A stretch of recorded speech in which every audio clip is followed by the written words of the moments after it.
मैं कहूंगा एक भारत, आप कहेंगे श्रेष्ठ भारत।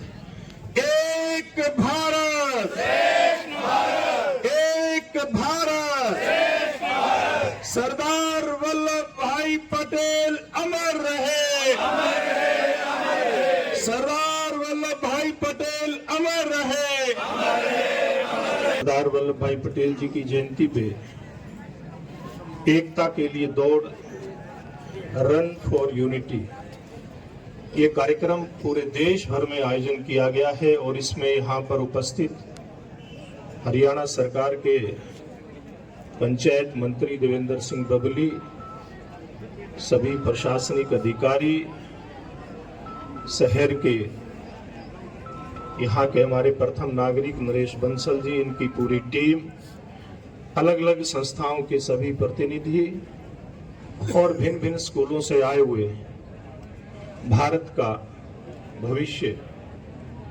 हमारे प्यारे प्यारे बच्चों, हम सबका ये सौभाग्य है कि आज हम सरदार वल्लभ भाई पटेल, जिन्होंने इस देश की 562 रियासतें जो आजादी से पूर्व अलग अलग बटी हुई थी, देश उनमें विभाजित हुआ था और उनको एक करने का काम सरदार वल्लभ भाई पटेल जी ने किया था।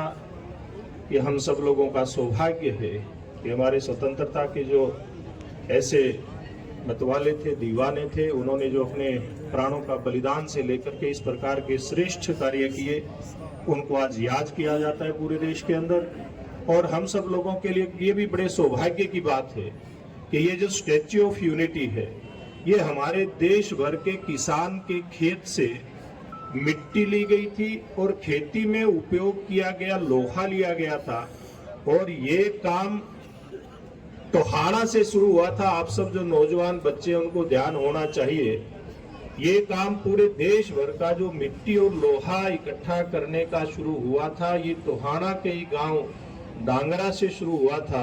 और नरेंद्र मोदी जी के निर्देश पर जो समिति बनी थी, सौभाग्य से मुझे उसका प्रदेश का संयोजक होने का अवसर मिला था और उस समय किसानों के खेत की मिट्टी और जो लोहा लिया गया पूरे देश से, वो इस मूर्ति में लगा है ताकि आने वाली पीढ़ियों को ये इस बात का एहसास हो कि मेरे गांव से किसान के खेत की मिट्टी गई है, लोहा गया है, जिससे इतने बड़े स्टैच्यू का निर्माण हुआ है।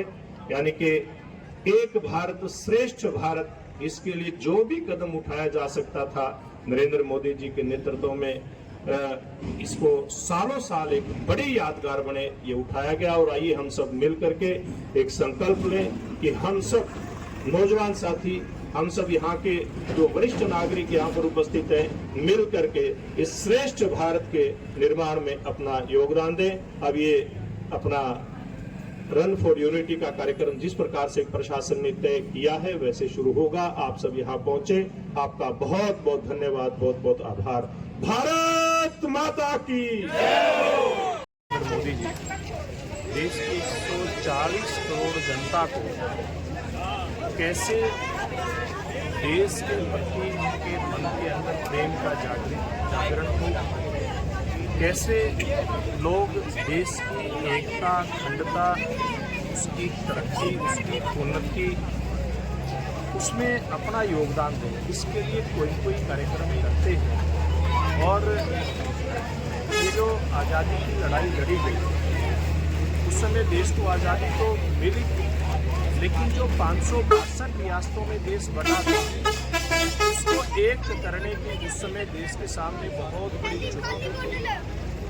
और उस समय की सरकार ने आज़ादी प्राप्त हो रही थी, उस समय सरदार पटेल जी के जुम्मे काम दिया कि देश की सभी 562 रियासतों को एक करके और एक मजबूत भारत का निर्माण हो, ये काम दिया गया। तो सरदार वल्लभ भाई पटेल जी ने बड़े सूझबूझ का परिचय देते हुए सभी रियासतों को एक किया। तो नरेंद्र भाई मोदी जी जब गुजरात के मुख्यमंत्री थे, तब उन्होंने एक ये संकल्प लिया था कि दुनिया की सबसे बड़ी ऊंची मूर्ति सरदार वल्लभ भाई पटेल की बनेगी, जिन्होंने 562 रियासतों को मिला करके एक हाथ श्रेष्ठ भारत बनाने में अपना बड़ा योगदान दिया। 182 मीटर ऊंची मूर्ति ये बनकर के तैयार हुई। इसमें देश भर के लगभग 6.5 लाख गांव का किसान के खेत से लिया हुआ लोहा और मिट्टी का उपयोग हुआ। और इसमें बहुत सारे किसान भाइयों का सहयोग रहा। और मुझे भी इस बात का सौभाग्य मिला कि जो मिट्टी और लोहा इकट्ठा करना था किसान के खेत से, इसका हरियाणा प्रदेश का संयोजक बनने का मोदी साहब ने मुझे सौभाग्य दिया था।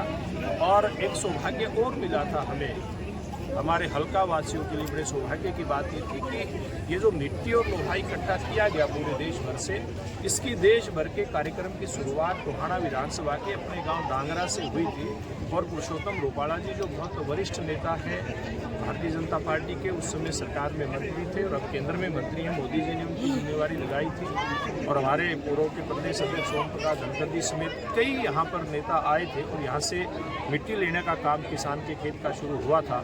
और उसके बाद हम लोग देख रहे हैं कि कितनी बड़ी एक मूर्ति बनकर के तैयार हुई, जिससे एक संदेश जाता है कि हम सब मिल करके देश की एकता अखंडता के लिए काम करें।